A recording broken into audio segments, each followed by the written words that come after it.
Alright guys, like the title suggests, in today's video I'm going to be putting together a 1080p gaming system. I do not recommend you build this system today. Let me roll that intro and we'll get into the video.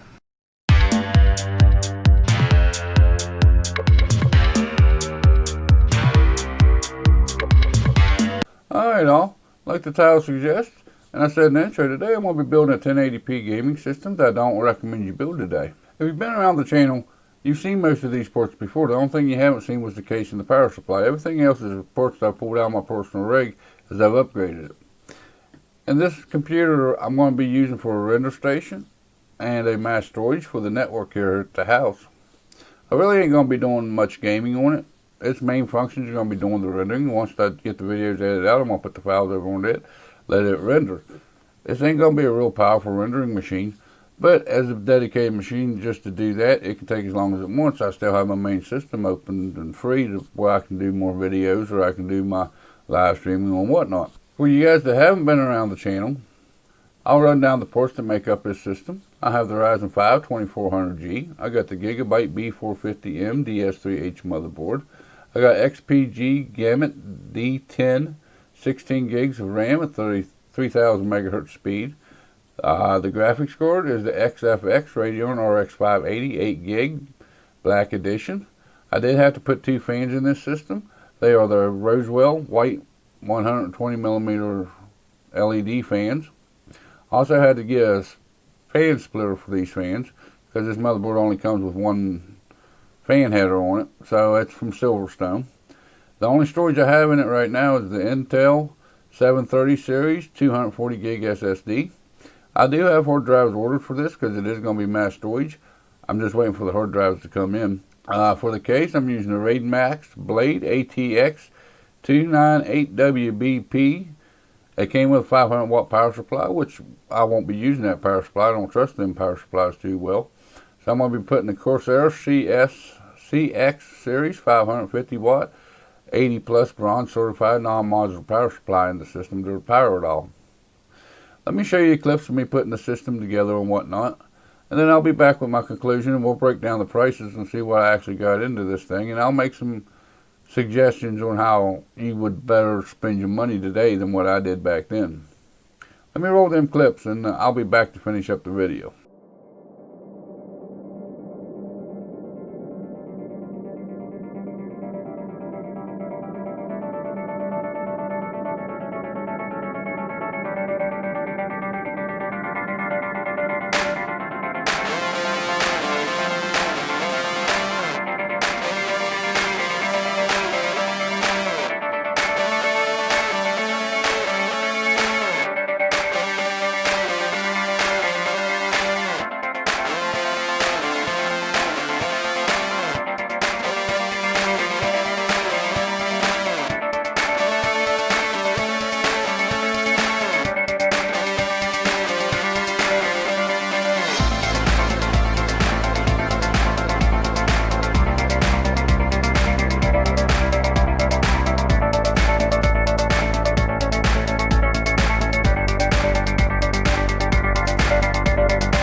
Alright all, I'll give you a quick rundown of the ports that made up this system. I showed you how I put it together. And a quick time lapse there, you know, I mean it ain't a how-to. You know, I'll link my how-tos up here if you'd like to know how to build a computer. You know, I got several on the channel, got Intel and AMD builds both. So how much do I actually have in this system? And I say I don't recommend you build this system. There's reasons why I don't recommend you building this system. Let's go over the prices and the ports. You know, we'll go into the ports a little bit better and a price breakdown, and we'll see what I have in this system and how I would recommend maybe doing some changes. Alright all, here's a spreadsheet that I put together with it. When I bought, these here are all prices when I bought the components. So, you know, take it with a grain of salt. The AMD Ryzen 5 2400G was $158.99. That's $160. Normally you can find the 1600 Ryzen 5 1600, which is 6-core 12-thread processor, for about $85 today. I'd recommend go with something like that compared to this. The GIGABYTE motherboard, B450 MDS3H motherboard, I've had it for quite a while. I paid $70 for it. It's going for like $73 now. Good solid motherboard, it gets the job done. If you're looking to overclock, I'd go with Asus. They seem to have a better power delivery system on their motherboards. The RAM, which is no longer available, is the XPG GAMMIX D10 16 gigs at 3000 megahertz speed. I paid $85 for mine. Right now, RAM prices, that's probably about normal, probably what you'd pay for a 16 gig RAM kit at 3000 megahertz. We'll probably get that a little bit cheaper, but I'd stick with 16 gigs for a 1080p gaming system. The GPU, the XFX Radeon RX 580 8 gig. I bought one new for a customer system about the same time I ordered mine. I ordered a used one off of eBay for mine. A couple weeks earlier I ordered a new one for a customer, and he paid $189.99. This was about a year and a half ago now. And that's a pretty good graphics card, but take into consideration what I've totally got into this build, I think you could probably do a lot better. I'd probably go with like a 2060 KO or maybe a 5700 from Radeon. One or the other would give you a much better performance, and you'd still be able to stay within the total price that I've got into this system. 2 Roswell fans you see me add into it. It's about 30 bucks, it's about 15 bucks a piece. The Silverstone 3-in-1 fan splitter cable, that was $7. If you're going to have more than one fan in your case, you're going to need that with this motherboard because it's only got one fan header like I've mentioned before. The Intel 730 series 2.5 240 gig SSD. I paid $121 for that back in 2014, 6 years ago. For 240 gigs SSD, I was paying $120, $121 for it. Nowadays you can pick these things up roughly for what, 40, 50 bucks probably. So there'd be a $70 savings where you could add to the graphics card price and the price of the savings of the CPU to be able to get that 2060 KO or a 2060 Super, or to get a 5700 or something like that, you know, and still be within budget and probably still save yourself some better money. This case, I don't even remember why I bought this case. I bought this case back in 2014 like I did the SSD, which the case was $55. $55, $60, $70 would be a nice price point for a case for this system, and this price point anyways. I'd look for one that don't have a built-in power supply, because them power supplies, they're about worthless. I mean, you know, yes, I use one in my girlfriend's system, but I'm going to be actually upgrading that fairly soon, actually, once everything comes back around what it should be in the market. You know what I mean? With everything that's going on in this pandemic right now, it's kind of hard to get any ports in, especially for a reasonable price.